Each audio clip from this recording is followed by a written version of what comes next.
It's time for the whole 9 yards. Hello again, everyone. I'm Ralph Ventre, ready to bring you the whole 9 yards on week 9 of the FCS season. All 9 Northeast Conference teams are in action this Saturday. 4 conference games, 3 league games in the Keystone State, including the featured game of the week on ESPN3. I'll tell you all about them in the opening drive. I'll kick it off with the lone non-conference matchup in Week 9. The Merrimack Warriors playing host to winless Big South member Presbyterian. Now, Merrimack coming off a milestone victory in Week 8. Kicker Corey Resendez kicked 3 straight field goals, accounting for the final 9 points of the game, and the Warriors prevailed at Delaware State. It was the program's first Division I win in its first season of transition into the FCS ranks. Also a special week for kicker Corey Resendez. He was named the Stats National Special Teams Player of the Week for his efforts in the kicking game at DSU. As for the Week 9 game against Presbyterian, Merrimack looking for 2 wins in a row, and quarterback Christian Carter holds the keys to success. This dual-threat quarterback has done an adequate job engineering the Merrimack attack this season, and he could pose problems for the Presbyterian defense. Merrimack at home against the Big South member, live on NEC Front Row. Moving on to the all-red NEC rivalry game out in Loretto. Sacred Heart, 1-2 in the Northeast Conference, travels to St. Francis, 2-1 in the Northeast Conference. As for the visiting Pioneers, they have little margin for error in the race for the Northeast Conference crown. They need this bounce-back win in the worst way following 2 straight home losses. I want to see a complete game, 4 quarters where we're firing on all cylinders. Offense, defense, special teams, because if that was the case, I think we could be a very good football team. But right now we're very inconsistent on both sides of the ball, and we're just not hitting our stride like I want to hit our stride going into this game right now. As for SFU, it won its second league game last week, shutting out LIU. The Red Flash defense has been suffocating in the team's 2 NEC wins this year. Only 6 points allowed in those games, holding the opponents to under 3 yards per play. Now, both defenses must account for home run hitters on the other side of the ball in Week 9. The Sacred Heart offense features Julius Chestnut. He took 162 yards to the house last week. He ranks 3rd overall in the FCS with 817 rush yards, and he has done nothing but impress opposing head coach Chris Valerio. This running back is tough. He will knock you over if you let him get ahead of steam going. You better be ready. So he's a bull. So I mean, we're going to have to gang tackle this guy. This is going to be a great challenge for us, and they're big up front. As for the Red Flash offense, they can strike quickly as well. Quarterback Jason Brown and receiver E.J. Jenkins hooked up on a 70-plus yard touchdown pass for the 3rd time this season in last week's win over LIU. Red Flash against the Pioneers, live on NEC Front Row. To New Britain we go for our next matchup, home of the CCSU Blue Devils. They'll look to keep it rolling against the hungry LIU Sharks team. CCSU playing some of the best football in the country right now. 6-1 overall. Its lone loss to an FBS team and they've jumped up to number 23 in the Stats Top 25 poll. They broke into the AFCA Coaches Top 25 this past week, coming in at number 24. And yes, the offense has been marvelous under the direction of quarterback Aaron Winchester, but the CCSU defense has been as equally as impressive. In their last 3 games, Trey Jones, Mike Mushaw, hard-hitting linebackers, they're holding opposing ball carriers to only 2.1 yards per carry. They've held opposing offenses under 280 total yards in each of the past 3 games. As for that quarterback we mentioned, Aaron Winchester, we'll have more on him in today's Chop Shop. First now, let's take a look at LIU in this matchup on Saturday. And LIU head coach Brian Collins was quoted as saying, "We're just not where we need to be right now." And that is understandable considering all of the external factors the Sharks have had to deal with this season. A number of injuries to a roster that lost a ton of talent to graduation. Throw into the equation the variable of transitioning into the Division I ranks. But the bottom line is, don't expect Collins' Sharks to stop fighting. They've played 2 one-score games against Northeast Conference opponents. Now this week, they'll have an opportunity to shock the Blue Devils in New Britain. That game will air live on NEC Front Row and the NEC On the Run app. Back out to the Keystone State, we land in the Steel City. Wagner traveling west to take on Duquesne at Rooney Field. Now the Duquesne Dukes are returning home following last week's physical victory over Sacred Heart on the road. Running back A.J. Hines is back on track after missing 2 games to injury. He's put up 2 consecutive 140-yard rushing performances, and we'll have more on A.J. in this week's Twitter timeout. Now, as for the men in front of Hines, the Duquesne offensive line, this unit welcomed 4 new starters in 2019, and after a little bit of a learning curve, it appears that this unit, this offensive line, may be gelling as the Dukes hit the stretch run looking to defend last year's NEC title. From a talent standpoint, they're near the top of the league each and every year, and Coach Smith's been there a long time, and he has a really great staff around him, and they do a nice job getting their guys in position to make plays. So I think offensively, defensively, and special teams, there's a lot of talent on that football field, and I like our talent, and I think we match up well with them, and looking forward to going out there and playing. Now, the wins haven't been there for Wagner, but the Seahawks' defensive front 7 has been tough all year long. Wagner limiting NEC opponents to only 2 yards per rush attempt. On offense, quarterback Christian Alexander Stevens has a touchdown pass in 6 consecutive games. He'll go up against a Duquesne secondary that we'll highlight later in the show. Wagner at Duquesne, an important NEC matchup live on NEC Front Row.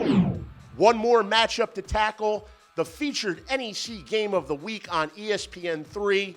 We move from downtown Pittsburgh out to the burbs. Moon Township is the site. Robert Morris is 2-0 in the NEC for the first time since 2013. Both wins have come on the road. In fact, all 3 of Robert Morris's wins this season have come on the road. The Colonials with an impressive non-conference win over VMI a few weeks back. But now it's the NEC home opener for the Colonials and head coach Bernard Clark Jr. On the recent road trip, Coach Clark's team benefited from some fine execution on special teams, a game-winning field goal at SFU. Of course, last week, a fake field goal to move the chains. That came after the Colonials had blocked a punt for a touchdown. So they'll look to keep the special teams performing at a special level when they return home to Joe Walton Stadium. Now, Bryant will make the long trip out west to take on Robert Morris after back-to-back games in New England. Head coach Chris Merritt knows that his Bulldogs must stay loose and be ready for Robert Morris upon arrival. They're pretty efficient. They've gotten better and better every week. They're putting points up on the board now, so we have our hands full. It's a long trip to get there. We have to knock off the cobwebs when we get there and line up and play football. Time to check in on the NEC stock market. I'll tell you whose value is on the way up. Now, Merrimack had suffered back-to-back one-score losses to FCS teams. Then, in Week 8, the Warriors got over the hump. They picked up a 30-21 win over Delaware State. But there was one constant in each of those three games, and that has been the production of junior linebacker Jake Ragusa. In the last three games, Ragusa has recorded a combined 8.5 tackles for loss. In last week's win over Delaware State, he had 2 key sacks in the win. The week before against Bryant, 3 tackles for a loss. The week before that, Merrimack put a scare into Lehigh, held the Mountain Hawks to only 10 points. Ragusa had 3.5 hits for a loss in that game. The 6-foot, 215-pound linebacker leads the Warriors with 9 TFL this season. His name is Jake Ragusa, and his stock is on the way up. I'm calling the Twitter timeout, highlighted on the tweet sheet this week. It's a compliment for Duquesne running back A.J. Hines. A.J. Hines is a freak of nature. And to that, I reply with 100 emoji. I've got to think that the tweeter must be referring to Hines' angry run in the win over Sacred Heart, or maybe it's the fact that he has 23 career 100-yard rushing games. A.J. Hines, with 4,271 career rush yards, he's currently tied for 6th place on the all-time NEC list with former Robert Morris great Miles Russ. A.J. Hines carrying defenders, moving the chains, and making history. That's amazing, bruh. What has me in a state of amazement this week? Well, it's that Duquesne secondary. The Dukes have won back-to-back Northeast Conference games, and in those games, they've held the opposing passer to just over 6 yards per attempt. They've also taken the ball away plenty. In the win over LIU, it was Davon Ellison with 2 interceptions. In the win over Sacred Heart, it was Reed Harrison Ducros with 2 picks. The Duquesne pass defense, 5 interceptions in the past 2 games, and 2 victories. Stats amazing. As we do every week here on the Whole 9 Yards, we take some time to chop it up with Rick Saratella of NFL Draft Bible. It's this week's NEC Football Chop Shop with Ralph and Rick. We're back in the NEC Football Chop Shop. I'm Ralph Ventre. He's Rick Saratella, fresh off his West Coast visit. He's back at the Jersey Shore, ready to chop it up about NEC football.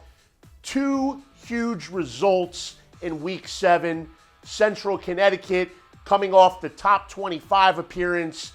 They rolled against Bryant, now 6-1 overall. Their only loss is a last-second loss at FBS member Eastern Michigan. And then, of course, the other big result in the NEC, Duquesne going into Sacred Heart, taking care of business against the Pioneers in what was the NEC Game of the Week on ESPN3. I know Rick wants to dive into both of those as he gives out his Week 7 game balls. So I'll let him get right to that. With that said, Rick, welcome back to the Chop Shop. It's good to see you back at the Jersey Shore. Thanks, Ralph. It's good to be home and, keeping tabs on all the NEC action on the app that I downloaded out west was keeping me in the loop of things, and some big moves, some big shakes, and some big plays this week in the NEC. So let's start off with that Central Connecticut State quarterback, Aaron Clear Blue Skies, but High Winchester. That man's on the move again. I mean, he's really stating a case to be the NEC MVP. His 3rd consecutive week now, winning the NEC Offensive Player of the Week award. 389 total yards, 4 touchdowns against the Bryant Bulldog defense. He's hitting Kyron Petaway down the field, 34-yard pass, another 41-yard touchdown pass, 2 big touchdown runs for 42 yards, 56 yards. All this guy does is make big-time plays. So shout out to Aaron Winchester, and congrats to head coach Ryan McCarthy for the Blue Devils, who removed that interim label.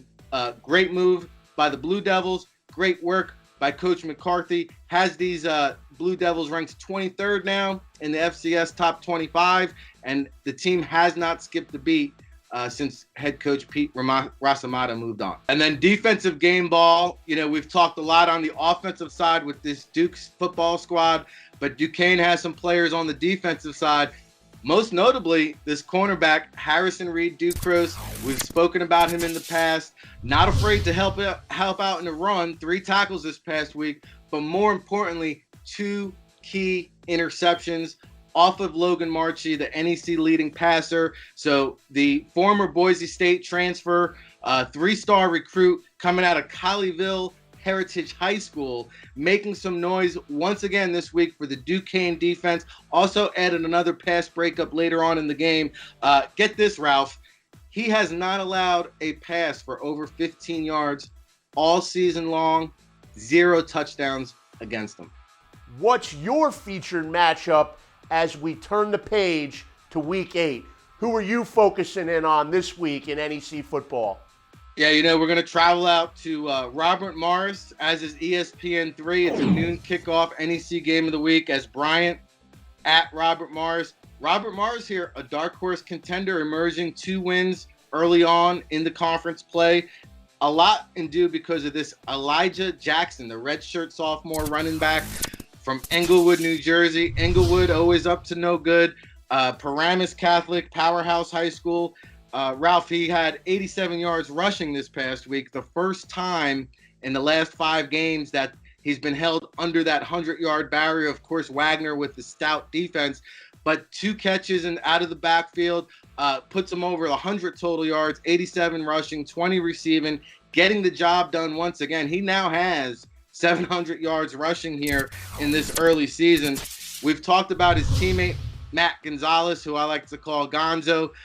Don't blink because he might be gone. Of course, 12 touchdowns a year ago. Had a little injury issues early on in the season. Has started to come on stronger, and that's because of their newfound quarterback. We've talking about these FBS transfers finding a home in the NEC conference. This Caleb Lewis now, former LSU quarterback, came in relief 2 weeks ago against St. Francis, led the team to 2 touchdown drives off the bench. Gets the start this past week, leads the team to another victory. They're 2-0 in the NEC now. Caleb Lewis, 6'4", 210 pounds, out of LSU, Ralph. It's going to be a big problem for Tomas Wright of Bryant, who we've talked about having a huge season. 44 tackles already, including 12 tackles for loss, 6 sacks, 4 forced fumbles. You talk about big-time players making big-time plays. Tomas Wright from Bryant has been delivering pretty much his whole Bulldog career. And, he already has more tackles this year than he did all of last season. So he's having a career season.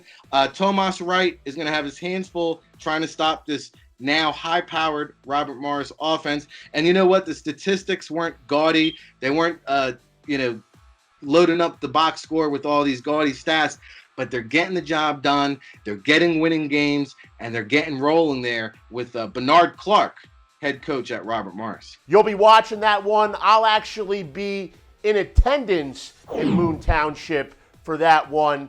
So definitely a prime matchup in Week 8. Rick, as always, it's a pleasure. From one Jersey guy to another. Until next time, he's Rick, I'm Ralph. This is the NEC Football Chop Shop. And now you can consider yourself prepared and ready for Week 9 of Northeast Conference football. All 9 teams in action, 4 league games. Don't forget about the prime matchup on ESPN3, Bryant at Robert Morris. Those 2 teams played a crazy one last year. We'll see what is in store this time around. Thank you for joining me on the Whole 9 Yards. I'm Ralph Ventre. Until next week.